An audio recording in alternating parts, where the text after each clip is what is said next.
وہ لوگ کہ جو اللہ کو یاد رکھتے ہیں، اللہ کا ذکر کرتے ہیں، کھڑے ہوئے بھی، بیٹھے ہوئے بھی، اور اپنے پہلوؤں کے بل یعنی لیٹے ہوئے۔ اب ان تین کے سوا تو کوئی پوزیشن انسان کی نہیں ہے، اسی کا نام ہے دوام ذکر۔ اور اس کے ساتھ اگر وہ تفکر کرتے ہیں تو ان کا فکر اگلی منزل تک پہنچتا ہے۔ میں اس پر زیادہ بحث اس وقت نہیں کروں گا۔ اس وقت میں نے چونکہ وہ تین باتیں بیان کی تھی، میں درجہ بدرجہ چاہتا ہوں کہ آگے بڑھوں اور ایک حد سے زیادہ کسی بھی مسئلے میں تجاوز نہ کروں۔ یہ جو بات سورہ آل عمران کی آخری رکوع کی اس دوسری آیت میں آئی ہے، اسی کو مولانا روم نے بیان کیا ہے بہت ہی سادہ لیکن بڑے پرمغز شعر میں۔ این قدر گفتیم باقی فکر کن، فکر اگر جامد بود رو فکر کن۔ اس قدر تو ہم نے تمہیں بتا دیا، سمجھا دیا، یہ بات تو آ گئی تمہارے عقل میں، اب جاؤ خود غور کرو، مزید آگے پیش قدمی کرو۔ این قدر گفتیم باقی فکر کن، فکر اگر جامد بود رو فکر کن۔ فکر میں جمود آ جائے، فکر سست پڑ جائے تو جاؤ پھر ذکر کرو۔ تو یہ ذکر اور فکر گویا کہ گاڑی کے دو پہیے ہیں کہ جن سے فکر انسانی صحیح رخ پر آگے بڑھے۔ اگر یہ ذکر ساتھ نہیں رہے گا تو فکر انسانی کج ہے، تاثریا میرا دیوار کج۔ پھر وہ فکر جو ہے وہ بلندی کو کتنے ہی پہنچ جائے لیکن وہ ٹیڑھی بلندی ہوگی، وہ صراط مستقیم پر پیش قدمی کرنے والا فکر نہیں۔ اسی کو علامہ اقبال نے اپنے دو اشعار میں، کیونکہ انہوں نے مولانا روم کو اپنا پیر بھی تسلیم کیا ہے، مرشد رومی، تو یہ فکر جو ہے، یہ خیال جو مولانا روم نے پیش کیا، اسی کو علامہ اقبال نے دو اشعار میں سمجھتا ہوں کہ مزید شکوہ کے ساتھ، مزید خوبصورت اور حسین انداز میں پیش کیا ہے۔ جز بقرآن زے غمی روباہی است، فقر قرآن اصل شاہنشاہی است۔ قرآن کے بغیر اگر کوئی شعر بھی ہو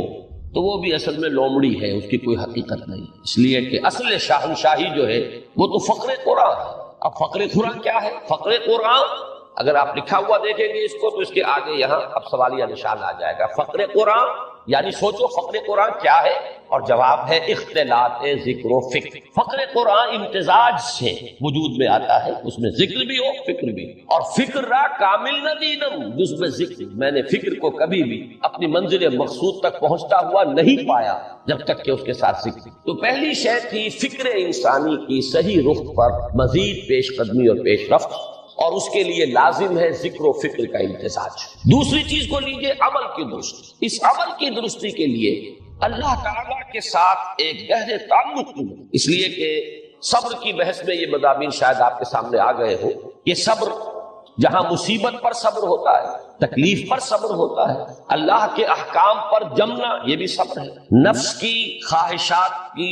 باغ کو تھام کر رکھنا، کھینچ کر رکھنا یہ بھی صبر ہے، اور استقامت کسی شے پر قائم رہنا یہ بھی صبر ہے۔ تو عمل صحیح پر استقامت کے لیے وَاصْبِرْ وَمَا صَبْرُكَ إِلَّا بِاللَّهِ، اس صبر کی سب سے اہم جو بنیاد ہے، اس کا جو سب سے بڑا ذریعہ ہے، اس کا جو سب سے بڑا سہارا ہے، وَمَا صَبْرُكَ إِلَّا بِاللَّهِ، اس کے لیے ضرورت ہے ایک گہرے تعلق کی کہ اللہ کے ساتھ ایک ایسا تعلق برقرار رہے جو نہ صرف گہرا ہو بلکہ دائم و قائم مسلسل۔ ذرا ذہول ہوگا تعلق مع اللہ میں، ذرا کمی آئے گی شیطان کا وار کاری ہو جائے۔ اسی کو حضور نے حدیث میں یوں تعبیر کیا ہے تمثیلاً کہ جو دل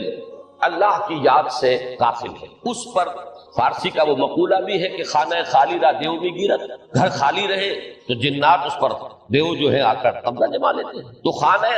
قلب جو ہے اگر یاد خدا بندی سے خالی ہو گیا تو شیطان ابلیس لعین اپنی تھوتنی ٹکا دیتا ہے۔ یہ لفظ آتا ہے سور کے منہ کے لیے تھوتنی، جس طرح اس کا نکلا ہوا سا منہ ہوتا ہے آگے، یہ لفظ استعمال کیا گیا کہ وہ اپنی تھوتنی انسان کے دل پر جما کر اور پھوکے مارنی شروع کر دیا۔ تو شیطان کو موقع ہی کم ملتا ہے جب انسان کے تعلق مع اللہ کے اندر کرنا، وہ خانہ بالکل خالی ہو گیا ہو یا اتنا ضعیف ہو گیا ہو کہ کل عدم ہوتا ہے، گویا کہ نہیں۔ تیسری چیز کی طرف آئیے، روحانی ترقی۔ روحانی ترقی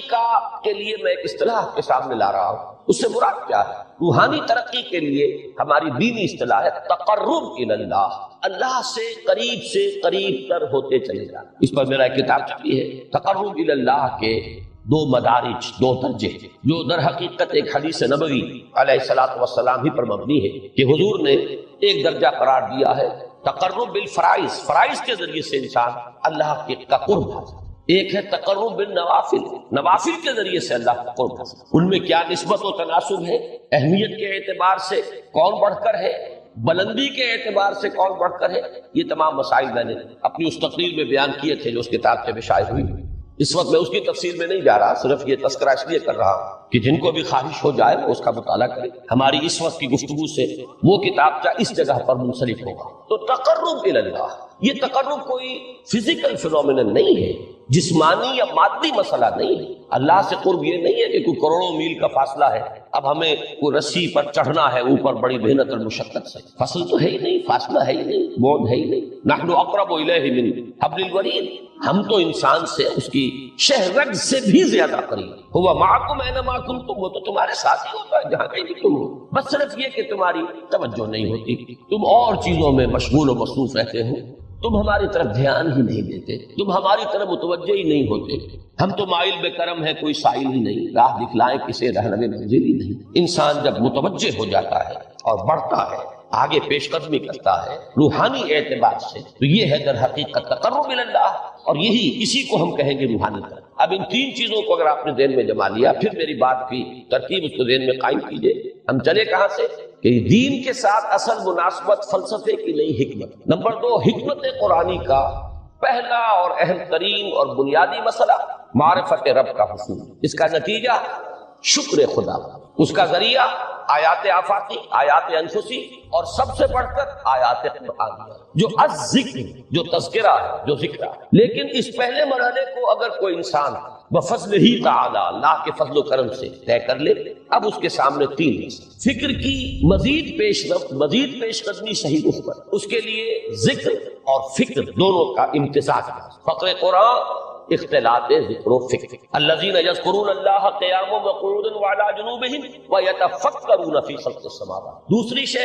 عمل کا درست رہنا، نہ افراط و تفریط ہو، عدم توازن ہو، نہ انسان نفس سے مغلوب ہو جائے، نہ انسان جذبات کی رو میں اندھا ہو جائے، نہ انسان ماحول سے مرعوب ہو کر متاثر، صحیح رخ پر اس کا عمل۔ نمبر 3، روحانی ترقی، جو اصل حاصل ہے، جو اصل مقصود ہے۔ نمبر 2 چیز کے لیے تعلق مع اللہ ضروری، نمبر 3 کے لیے تقرب الی اللہ۔ اب غور کیجئے،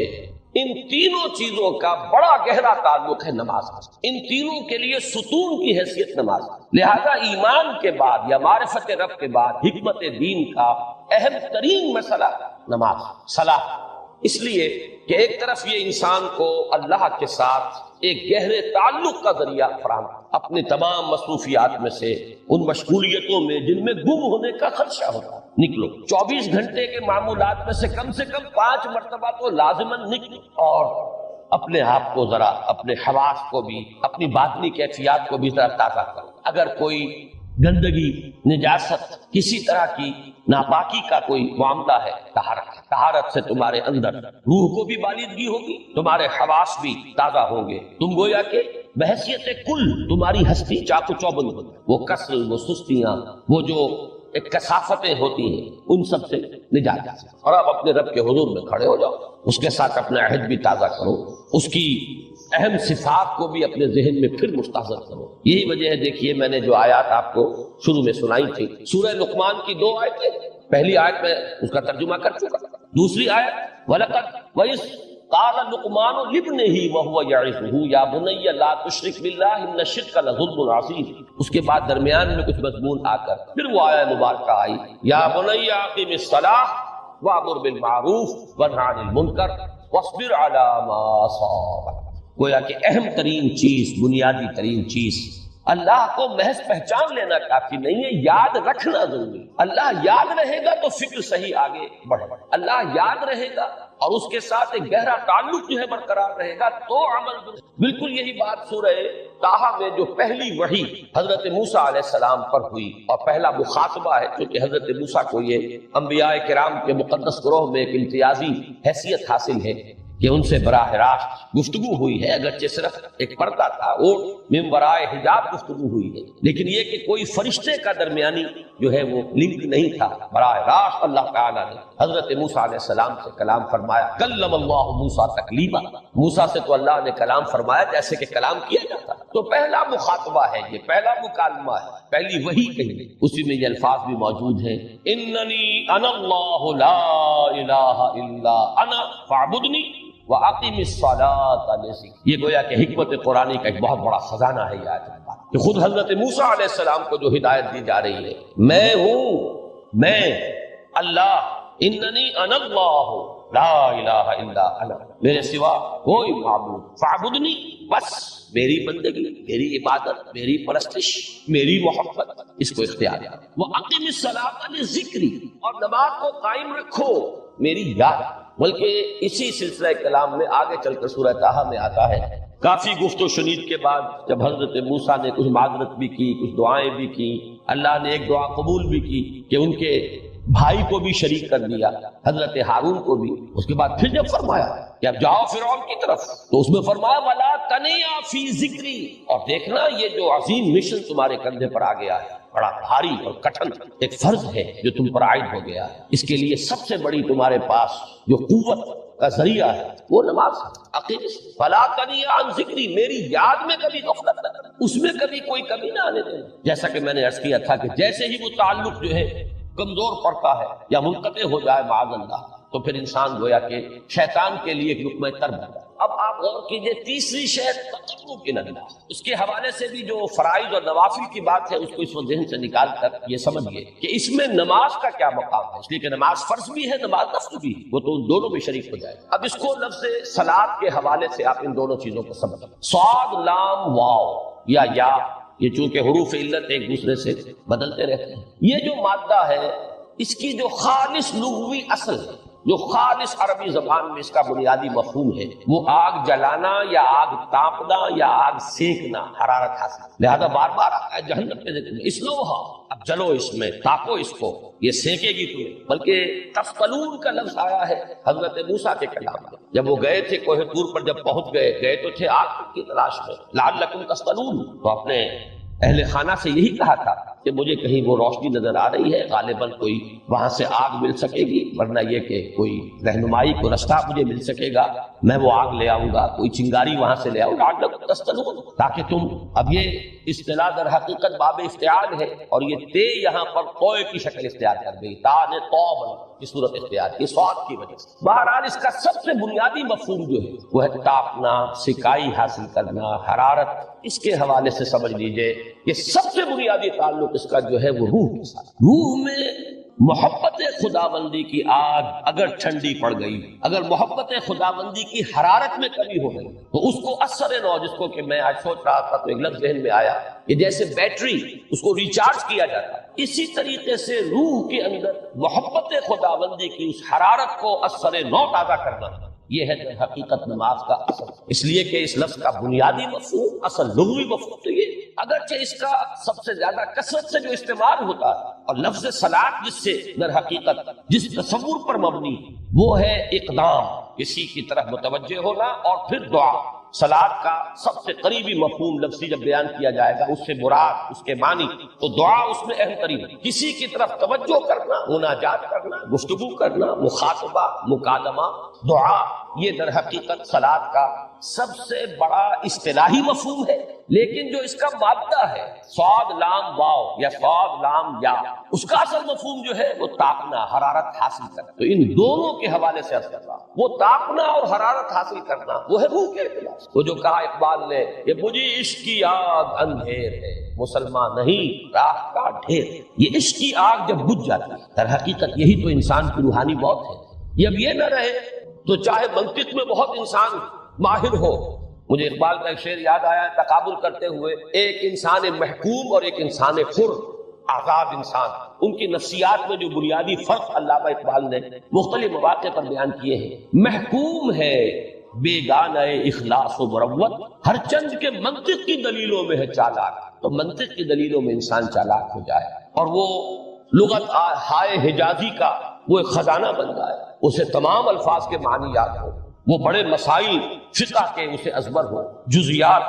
بے انتہا جزیات جو ہے وہ مستحکم ہو، فلسفے کے بڑے بڑے مسئلے اس نے حل کر لیے ہیں، لیکن اگر روح میں وہ اللہ کی محبت کی آگ نہیں ہے، وہ تپش نہیں ہے، مجھے عشق کی آگ اندھیر ہے، مسلمان نہیں راہ کا ہے۔ اسی کے حوالے سے آج مجھے یاد آیا تھا کہ وہ جو بڑی سادہ سی ایک نظم ہے، اللہ تعالیٰ سے دعا یا رب دل مسلم کو وہ زندہ تمنا دے، اس میں بھی جو الفاظ آئے ہیں، جو روح کو گرما دے اور قلب کو تڑپا، یہ ہے اصل جو مقصود ہے نماز۔ اور یہی وہ چیز ہے جیسا کہ میں نے عرض کیا تھا کہ نگاہوں سے اٹھو، یہ پہلو سامنے ہے کہ نہیں، دوسرا پہلو سامنے ہے اور وہ بھی میرے نزدیک بہت اہم ہے، بہت بنیادی ہے، اس میں کوئی شک نہیں، لیکن یہ ہے بلند ترین منزل کہ تقرب الی اللہ، اس کے لیے در حقیقت یہ کس لیے درکار ہے؟ روح کے اندر عشق کی حرارت اور گرمی تازہ۔ بس اوقات یہ اندر دب جاتی ہے، جیسے انگارہ ہوتا ہے آگ کا، اس کے اوپر خاک اور راکھ آ جاتی ہے، اندر کچھ ہوتی ہے۔ آگ دبی ہوئی سمجھ، آگ بجھی ہوئی نہ جان، اس دبی ہوئی آگ کو پھر ایک شعلہ بنانا، پھر اس کے اندر ایک حیات تازہ پیدا کرنا، یہ ہے نماز کا اہم ترین اور بلند ترین مقصد۔ لیکن اس کے ساتھ ہی اس نماز میں ذکر ہونا، اس کا یہ ذکر ہے، اور ذکر کی جب میں فہرست بیان کیا کرتا ہوں بہت سے حضرات کے سامنے ہوگا کہ ذکر کا در حقیقت مفہوم ہے استحضار اللہ فی القلب۔ ہمارے ہاں غلطی سے جو ذرائع ذکر ہے انہیں ذکر قرار دے دیا گیا ہے۔ نماز ذکر نہیں ہے، نماز ذکر کا ذریعہ ہے۔ اقیم الصلاۃ لذکری، نماز قائم کرو میرے ذکر۔ یہ اللہ اللہ کہنا یا ادعیہ معصورہ جو حضور صلی اللہ علیہ وسلم کی مصنون دعائیں ہیں، انہیں اپنے تمام معمولات دنیاوی کے ساتھ ساتھ ان دعاؤں کو بھی انسان پڑھتا رہے، اللہ سے دعا کرتا رہے، یہ تمام ذرائع ذکر، سبحان اللہ الحمدللہ الحمدللہ، اس کا آپ ورد کیجئے، یہ بھی ذریعہ ذکر۔ حقیقت میں ذکر ہے استحضار اللہ فی القلب، اللہ کو دل میں لے آنا، اللہ کو دل میں حاضر کر لینا، اصل میں تو ترجمہ ہوگا لیکن حاضر جاننا، یہ کیفیت جو ہے انسان کا حاصل۔ اب اس کے حوالے سے ذرا بات سمجھیے کہ ایک تو میں عرض کر چکا ہوں مجسم ذکر تو قرآن، لہذا ذکر کی فہرست جب آپ کریں گے ذرائع ذکر تو ان میں سب سے پہلے قرآن ہے، اس لیے کہ وہ ہماری حکمت کے پہلے مسئلے کو حل کر رہا ہے، بنیادی مسئلہ، اہم ترین مسئلہ۔ دوسرے نمبر پر ذکر جو ہے، اب اس کے لیے کچھ اصطلاحات جو میرے مختلف دروس میں شاید آپ کے سامنے بعد میں آئیں یا پہلی آ چکی ہوں، ان کے حوالے سے میری بات سمجھ۔ ایک ذکر غیابی ہے، تھرڈ پرسن میں، صیغہ غائب میں اللہ کی یاد، اللہ اکبر اللہ اکبر اللہ اکبر۔ ابھی اللہ اکبر جو ہے یہ جملہ اسمیہ خبریہ ہے، ایک حقیقت کی تکرار آپ کر رہے ہیں، اللہ سب سے بڑا ہے، اللہ سب سے بڑا ہے، سبحان اللہ سبحان اللہ سبحان اللہ۔ یہ در حقیقت ذکر غیابی ہے کہ آپ اس میں مخاطب نہیں ہے اللہ سے، ایک ذکر خطابی کہیں یا ذکر حضوری کہیں جس میں مکالمہ ہوتا، جس میں گفتگو ہوتی۔ تو نماز در حقیقت ذکر حضوری اور ذکر خطابی کی بلند ترین شکل، اس لیے میں نے عرض کیا تھا کہ نماز کے لفظ یا صلاۃ کے لفظ کی اصطلاحی معنی جو اکثر و بیشتر کیے جاتے ہیں وہ ہے دعا، اور دعا میں ہوتا کیا ہے؟ مکالمہ ہے، اے اللہ، اے میرے رب، اے پروردگار۔ پھر یہ کہ اس میں اقدام اور کسی کی طرف متوجہ ہونا، یہی وجہ ہے کہ افتتاح صلاۃ، نماز کو شروع کرنے کے لیے ایک تو وہ الفاظ جو قرآن مجید میں آئے ہیں، انی وجہت وجہی للذی فطر السماوات والارض حنیفا وما انا من المشرکین، یہ ہے توجہ کا ارتکاز، بشرطے کہ یہ صرف الفاظ ہی نہ نکل رہے ہوں، واقعتاً یہ تعبیر ہو اس وقت کی انسان کی نفسیاتی کیفیت کہ شعوری طور پر وہ فیصلہ کرتا ہے کہ میں منقطع ہو رہا ہوں، ہر چہار طرف سے اپنی توجہ کو ہٹا کر، ہر مسئلے سے اپنے آپ کو خالی ذہن کر کے، یعنی ظاہری اور باطنی دونوں اعتبار سے میں اپنی توجہ کا ارتکاز کر رہا ہوں اس ذات کی طرف جس نے آسمانوں اور زمین کو پیدا کیا، اور بالکل یکسو ہو کر انی وجہت وجہی للذی فطر السماوات والارض حنیفا وما انا من المشرکین۔ اور دوسری وہ جو دعا جس سے ہم افتتاح کرتے ہیں اپنی نماز کا، دیکھیں اس میں خطاب کا کس قدر اہتمام، وہاں سبحان اللہ نہیں ہے، سبحانک اللہ، پاک ہے تو اے رب ہمارا، وبحمدک وتبارک اسمک وتعالی جدک، اور کر رہے ہیں، یہ ہے خاطب، براہ راست مخاطب ہے۔ یہ گویا کہ لب لباب میں آپ کے سامنے عرض کر رہا ہوں علامہ اقبال کے خطبے کا، دی میننگ آف پریئر ان اسلام۔ خطبات جو ہیں ان کے مشہور، ان میں غالباً یہ تیسرا یا چوتھا لیکچر ہے کہ اس میں تصور یہ دیا گیا ہے کہ دو ہی انائیں ہیں، ایک انائے کبیر اننی انا اللہ لا الہ الا انا، یہ وہ انائے کبیر ہے، انائے مطلق ہے، میں، بہت بڑی میں، جس کو کہ علامہ اقبال نے کہا دی بگ آئی ایم۔ یہ بگ آئی ایم جو ہے وہ سورہ طٰہٰ کی اس آیت ہے، اور میرے علم کی حد تک کوئی اور مقام نہیں ہے جس میں اس قدر جلال ہو۔ اللہ نے اس طور سے اپنی انانیت کبریٰ اور انانیت مطلقہ کا اظہار اس بلند آہنگ کے ساتھ کیا، اننی انا اللہ لا الہ الا انا، وہ انائے کبیر اور یہ انائے صغیر، یہ انائے محدود، یہ چھوٹی سی ایک انا ہے، میں، یہ میں، آپ جب کہتے ہیں میں، بڑی محدود سی ایک انا، دی فائنائٹ ایگو، انائے محدود اور انفائنائٹ ایگو۔ اور صلاۃ اصل میں کیا ہے؟ اس چھوٹی انا کا بڑی انا کے سامنے آ کر، روبرو ہو کر، وہ جو کبھی ٹیلی ویژن کا ایک پروگرام ہوا کرتا تھا، روبرو ہو کر خطاب، ایک ہے وہ صیغہ غائب میں تکرار، سبحان اللہ سبحان، وہ بھی بہت اہم ہے، اس کا اپنی جگہ پر فائدہ ہے، لیکن ہر شے کے درجے ہیں۔ اگر حفظ مراتب نہ کنی زندگی، اگر آپ ان کے درجوں کا علیحدہ علیحدہ لحاظ نہیں کریں گے تو غلط وقت پر پڑ جائے۔ تو یہ جو دو ذکر خطابی یا ذکر حضوری، نماز اصل میں اس کی بلند ترین، یہی وجہ ہے کہ سبحانک اللہم وبحمدک وتبارک اسمک وتعالی جدک ولا الہ غیرک،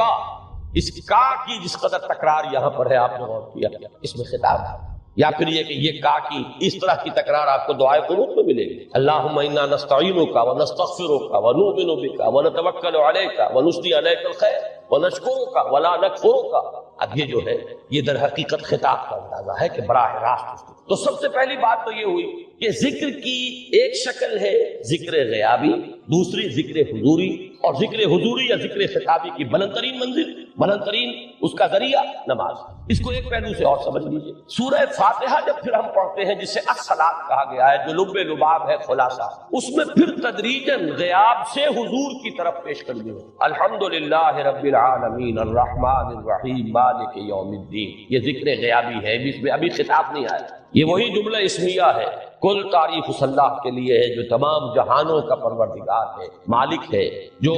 رحمان ہے، رحیم ہے، جزا و سزا کے دن کا مختار و مالک ہے۔ اب یہ غیاب سے حضور کی طرف، ایاک نعبد و ایاک نستعین اہدنا الصراط، یہ ہے وہ۔ اب پہلے ایک معاہدہ ہے، ایک اقرار ہے، اعتراف ہے، وعدہ ہے، اور پھر دعا ہے، استدعاء۔ یہ ہے غیاب سے حضور کی طرف تدریجاً۔ یہی وجہ ہے، اب نوٹ کر لیجئے وہ چھوٹی سی حدیث، یہ بھولنی نہیں چاہیے، الصلاۃ معراج المومنین، اس لیے کہ مخاطب الہی براہ راست حضور کو جو حاصل ہوا وہ معراج میں ہوا، التحیات کا مکالمہ وہی ہوا، لہذا اس کو نوٹ کر لیجئے کہ باقی جو وحی ہوئی ہے حضرت جبرائیل کے ذریعے سے ہوئی ہے، یا کوئی الہام ہوا ہے حضور کے قلب مبارک پر کوئی شے القاء کی گئی تو وہ دوسری نوعیت کی وحی ہے۔ وہ جو مخاطبہ حضرت موسیٰ علیہ السلام کو وہ اس دنیا ہی میں حاصل ہوا کوہ طور کی بلندیوں پر، یہی ان کی امتیازی شان ہے، کلم اللہ موسیٰ تکلیما۔ یہ براہ راست مخاطبہ جو ہے یہ حضور صلی اللہ علیہ وسلم کو معراج کی شب یہ آپ کو حاصل ہوا، اور حضور نے اسی لیے نماز کو معراج المومنین قرار دیا، اس لیے کہ اس میں وہی براہ راست مخاطبہ مکالمہ اور وہی گفتگو ہے جو ہو رہی ہے۔ اس کے ضمن میں وہ حدیث، اب اس وقت شاید میرا وقت ختم ہونے کے قریب ہو، لیکن وہ حدیث جو اس اعتبار سے حدیث قدسی ہے، اگرچہ بعد میں اس کے جو مزید تفصیل ہے تو حضور صلی اللہ علیہ وسلم نے گویا کہ خود بیان کی ہے، لیکن مسلم شریف کی روایت ہے حضرت ابو ہریرہ رضی اللہ تعالی عنہ سے کہ حضور نے فرمایا، یقول اللہ تعالی، اللہ یہ فرماتا ہے، اسی لیے اس کو حدیث قدسی کہیں گے، قسمت الصلاۃ بینی و بین عبدی نصفین، میں نے نماز کو اپنے اور اپنے بندے کے مابین آدھا آدھا تقسیم کر۔ اب یہاں تک تو جملہ ہے اللہ کا، یہ ہے حدیث قدسی۔ اب آگے جو ہے نریشن اس کی جو ہے حضور صلی اللہ علیہ وسلم کی جانب سے ہے، یعنی خبر دے رہے ہیں اللہ کی طرف سے ہی۔ ویسے تو تمام احادیث ہی گویا کہ ہم سمجھتے ہیں انسپائرڈ تو اللہ کی طرف سے ہی، لیکن یہ کہ جہاں صراحت ہو کہ اللہ کہتا ہے وہ حدیث قدسی ہے۔ یقول اللہ تعالی قسمت الصلاۃ بینی و بین عبدی نصفین، یہاں تک تو حدیث قدسی۔ اب دوسری عام حدیث ہے، اذا قال العبد الحمد للہ رب العالمین یقول اللہ تعالی حمدنی عبدی، جب بندہ کہتا ہے الحمد للہ رب العالمین، پروردگار کہتا ہے میرے بندے نے میری حمد۔ جب بندہ کہتا ہے الرحمن الرحیم، پروردگار فرماتا ہے اثنا علی عبدی، میرے بندے نے میری ثنا کی، بڑی تعریف کی۔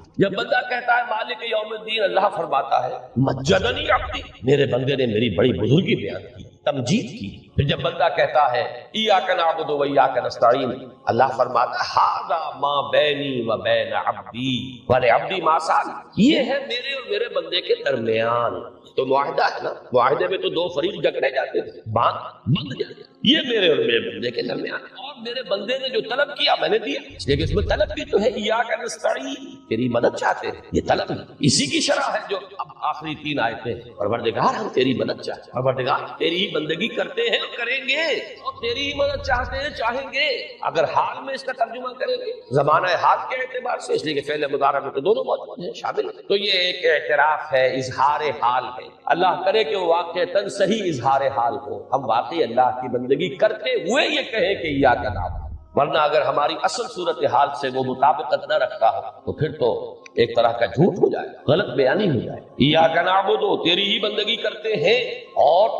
مستقبل میں کیجئے، کریں گے، یہ ہے عہد۔ تیری ہی مدد چاہتے ہیں، تجھی سے مدد طلب کرتے، تجھی سے مدد چاہتے رہیں گے۔ اس کے لیے فرمایا وَلِعَبْدِي مَا سَأَلَ، اور پھر اس کے بعد وہ استدعا ہے اهْدِنَا الصِّرَاطَ الْمُسْتَقِيمَ صِرَاطَ الَّذِينَ أَنْعَمْتَ عَلَيْهِمْ غَيْرِ الْمَغْضُوبِ عَلَيْهِمْ وَلَا الضَّالِّينَ۔ اس حدیث میں اس کو ایک ہی جملے کو لیا گیا ہے، ایک ہی جملے کی حیثیت سے۔ جب بندہ یہ کہتا ہے تو اللہ فرماتا ہے ہذا لعبدی ولعبدی ما سأل، یہ خالص میرے بندے کے لیے۔ اس بندے نے ایک درخواست پیش کی ہے اور میں نے گرانٹ کی، وہ اپلیکیشن، وہ ریکویسٹ گرانٹڈ ہم نے دے دی۔ ولعبدی ما سأل، یہ ہے اس کی تاثیر دار، بشرطے کے معاملہ شعور کے ساتھ، بشرطے کے مطابقت ہو ظاہر اور باطن، بشرطے کے مطابقت ہو قول اور فعل۔ تو اس کا اتنا اونچا مقام ہے کہ ایک ایک جملہ ادھر ادا ہوا، ادھر اللہ کی طرف سے ریسپانس مل رہی۔ افلاک سے آتا ہے نالوں کا جواب آخر، اٹھتے ہیں حجاب آخر، کرتے ہیں خطاب آخر۔ یہ خطاب ہے، مخاطب ہے، مکالمہ، یہ ہے اصل نماز۔ اسی لیے اسی کو کہا گیا نماز۔ البتہ اب اس سے آگے بڑھیے، ذکر کی ایک اور شکل بھی ہے، اور وہ ذکر عملی۔ ایک تو ہم نے کہا اللہ اکبر، اللہ بہت بڑا ہے، سب سے بڑا ہے، یہ جیسا کہ میں نے عرض کیا ایک اعتبار سے تو ذکر غیابی ہو گیا۔ دوسرے یہ کہ یہ ایک فکری لسانی ذکر ہے، ہم نے کہہ دیا۔ ایک ہے اسی کے ساتھ ایک عملی ڈیمانسٹریشن۔ جب یہ کہتا ہوا انسان سیدھا سجدے میں گرتا ہے تو در حقیقت یہ اس اللہ اکبر کی تعمیل ہے۔ لہذا نماز میں جہاں ذکر غیابی بھی ہے، سورہ فاتحہ کی پہلی 3 آیات، جہاں از ذکر کا حصہ بھی ہے، کچھ نہ کچھ قرآن آپ پڑھیں گے، پھر یہ کہ ذکر حضوری اور ذکر خطابی بھی ہے کہ آپ نے اللہ سے عہد و پیمان کیا، قول و قرار کیا، استدعا کیا۔ اس کے ساتھ ہی ذکر عملی بھی ہے کہ جھکنا، اللہ کی تعظیم میں انسان جھکتا ہے۔ آپ اپنے کسی بزرگ سے جب ملاقات کرتے ہیں تو جھک کر سلام، تھوڑا سا جھکنا، زیادہ جھکنے کی تو اجازت نہیں ہے، لیکن یہ کہ تھوڑا سا خفا، یہ بھی طبیعت کی بات ہے۔ میں سمجھتا ہوں فطرت میں جیسے شکر ہے ویسے ہی اس قدر تعظیم تو فطرت انسانی میں موجود ہے۔ آپ استاد کے سامنے آئیں گے تھوڑا سا خم کھائیں، آپ اپنے کسی بڑے بزرگ رشتہ دار کس سے ملیں گے تھوڑا سا خم لا محالہ ہو۔ یہ در حقیقت اس آپ کے فکر کی ایک عملی تعبیر، اس کا عملی مظہر ہے کہ آپ نے اس ہستی کی تعظیم کی ہے، اس کی عظمت کا اقرار اور اعتراف کیا ہے۔ یہی تعظیم ہے اللہ تعالیٰ کی کہ جس میں پہلا درجہ ہے رکوع، جھک گیا، اللہ اکبر کہہ کر جھک گیا، اور اس کے بعد اس کا جو آخری درجہ ہو سکتا ہے وہ سجدہ، جس میں کہ انسان نے جب اپنی پیشانی زمین پر ٹکا دی تو گویا کہ اس نے اپنی انانیت سے، اگر یہ شعور کے ساتھ ہوا ہو تب میں بات کہہ رہا ہوں، تو گویا کہ اس نے اپنی انانیت سے کامل دستبرداری اختیار کر کے اور اپنے آپ کو اپنے رب کے قدموں میں ڈالا۔ یہی وجہ ہے کہ حضور نے اس کو تعبیر فرمایا ہے کہ جب سجدہ کرو تو یوں محسوس کرو کہ تم نے اپنا سر اپنے رب کے قدموں میں رکھا۔ یہ کیفیت ہے، اور چونکہ میں نے ابھی عرض کیا کہ یہ در حقیقت انسان کی انانیت، میں، میری مرضی، میری خواہش، میری پسند، میری عقل، میری منطق، میرا چوائس، میرا اختیار، یہ سب چیزیں ہی تو در حقیقت جو ہمارے اندر ایک مضمر ہے شیطنت، اس شیطنت کا مظہر یہی تو ہے۔ جب اس کو انسان اپنے ہاتھوں اپنے رب کے قدموں میں رکھ دیتا ہے تو در حقیقت اسی لیے اس کو تعبیر کیا گیا کہ اقرب ما یکون العبد الی ربہ فی السجود، بندہ اپنے رب سے قریب ترین جو ہوتا ہے وہ سجدے میں، بشرطے کہ وہ سجدہ واقعی سجدہ۔ اس میں حقیقت یہ ہے کہ اقبال کا وہ شعر بڑی صحیح تعبیر ہے، وہ سجدہ روح زمین جس سے کانپ جاتی تھی، یہ ہے اصل میں تعبیر۔ اسی کو آج ترستے ہیں منبروں میں، رات سجدوں پر سجدے اور رکعتوں کے ڈھیر لگ گئے ہوں، اور 17 رکعتیں پوری نماز عشاء کی انسان نے ادا کی ہوں گن گن کر، اور 17 رکعتوں میں آپ کو معلوم ہے 34 تو سجدے ہو ہی گئے، تو سجدوں پر سجدے اور رکعتوں کے ڈھیر۔ لیکن یہ کہ اگر وہ کیفیت آپ کی صحیح عکاسی نہیں کر رہی ہے آپ کے ذہن کی، آپ کی نفسیاتی کیفیت کی، آپ کی قلبی کیفیت کی، آپ کے شعور کی، تو ٹھیک ہے، ثواب تو ملے اس نماز سے، اس لیے کہ ثواب کا نہ ملنا تو ظلم ہو، سوائے ایک بات کے کہ اس میں اگر کوئی ریاکاری ہے، دوسروں کو دکھانے کے لیے نماز پڑھی گئی، تو ریاکاری تو زیرو کے مانند ہے کہ اس سے جو شے ضرب کھاتی ہے زیرو ہو جاتا ہے۔ 1 کروڑ کی تعداد عدد کو آپ زیرو سے ضرب دے زیرو ہو، تو ریاکاری تو زیرو کر دینے والا، بلکہ زیرو ہی نہیں کرتی، وہ شرک تک پہنچاتا۔ من صلی یرائی فقد اشرکا ومن صام یرائی فقد اشرکا ومن تصدق یرائی فقد اشرکا۔ جس نے دکھانے کے لیے نماز پڑھی اس نے شرک کیا، جس نے دکھانے کے لیے روزہ رکھا اس نے شرک کیا، جس نے دکھانے کے لیے صدقہ خیرات کیا اس نے شرک کیا۔ لیکن یہ کہ اگر یہ بات نہیں، اگر ریاکاری نہیں ہے، کوئی بدنیتی نہیں، تو ایک شخص نے وقت نکالا ہے، اسی وقت میں وہ اپنا کوئی اور کام کر سکتا تھا، کوئی 2-4 پیسے کما سکتا تھا، کوئی اور دھندا دنیا کا جو ہے کرتا، لہذا اگر وہ نہیں ہے، ریا نہیں ہے،